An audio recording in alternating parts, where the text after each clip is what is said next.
Dans cette vidéo, nous allons expliquer la relation entre le positionnement du prix d'ouverture, la balance initiale et le profil du jour précédent.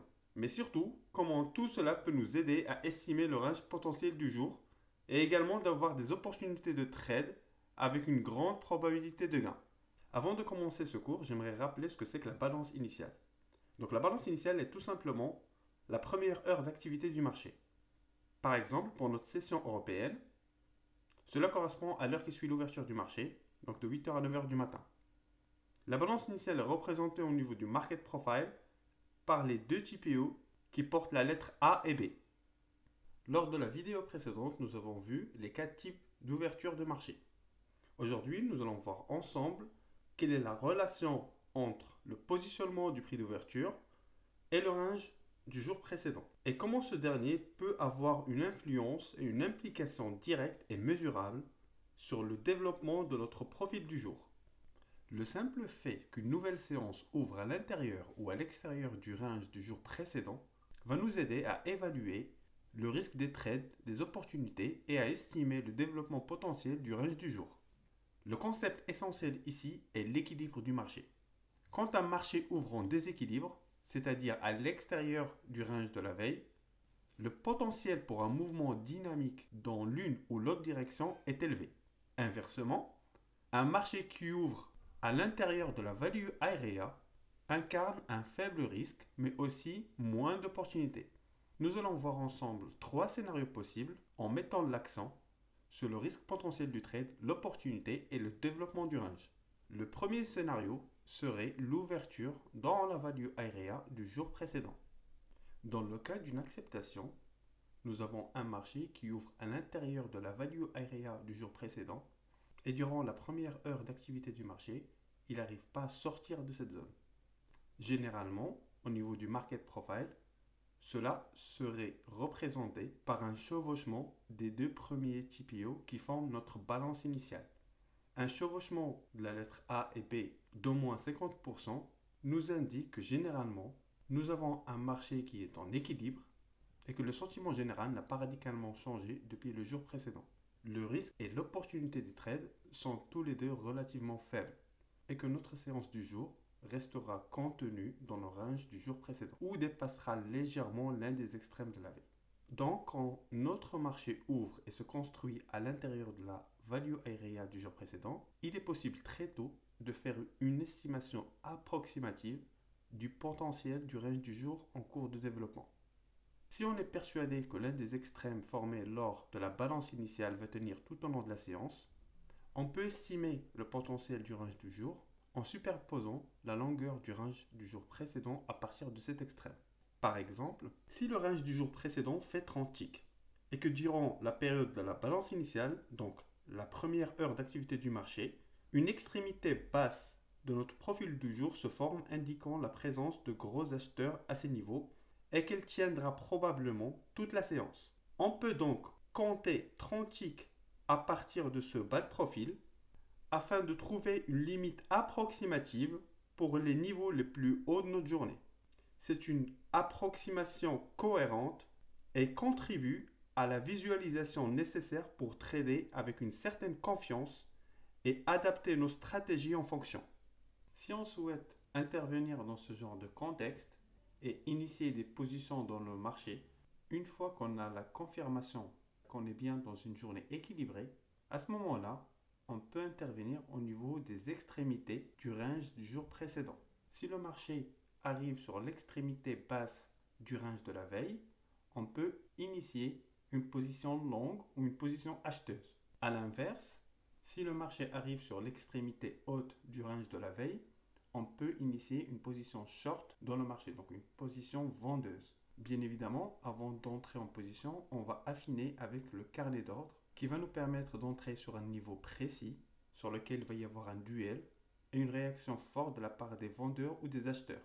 Dans le cas d'un rejet, nous avons également un marché qui ouvre à l'intérieur de la value area du jour précédent. Mais on remarque que pendant la construction de notre balance initiale, c'est-à-dire pendant la première heure d'activité du marché, qu'au niveau du market profile, nous avons les deux premiers TPO de la lettre A et B qui ne se chevauchent pas. Pour nous signifier l'acceptation des niveaux du jour précédent.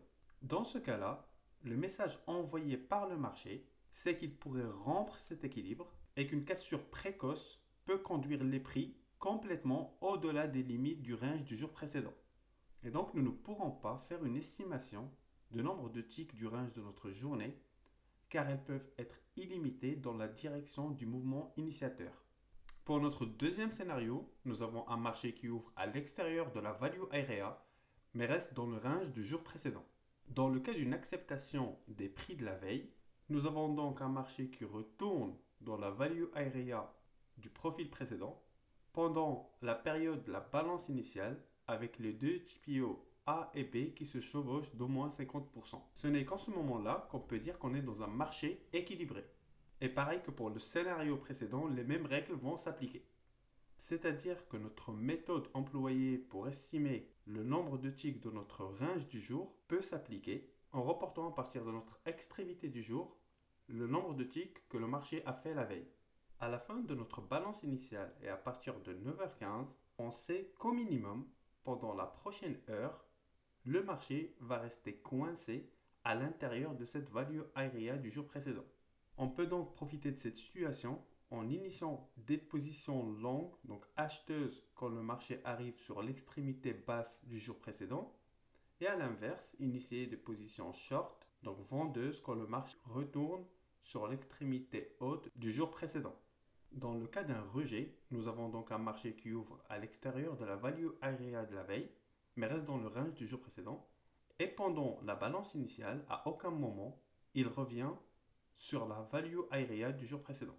Si en plus, au niveau du market profile, on remarque que les deux premiers TPO A et B ne se chevauchent pas, dans ce cas-là, on peut considérer qu'on est dans un marché déséquilibré et donc n'accepte pas de retravailler les mêmes zones ni les mêmes prix du jour précédent. Donc on peut s'attendre à une forte rejection du marché dès qu'il s'approche de la value area du jour précédent.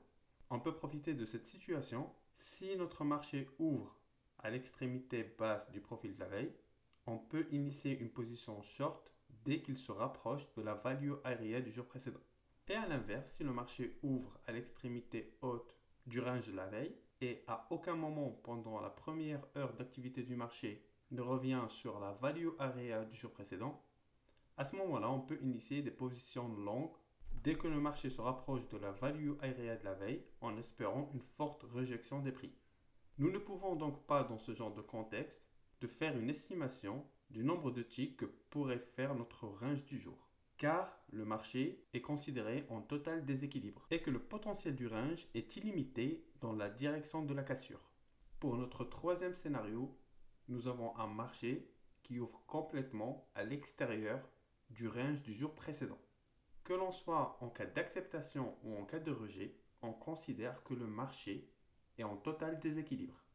Dans le cas d'une acceptation, c'est-à-dire que le marché accepte ses nouveaux prix en dehors du range du jour précédent et continue dans la direction de cette cassure, cette acceptation des prix loin de la value area du jour précédent donnera lieu à un mouvement initiateur dans lequel les gros intervenants vont déplacer le prix avec une grande vitesse et beaucoup de conviction.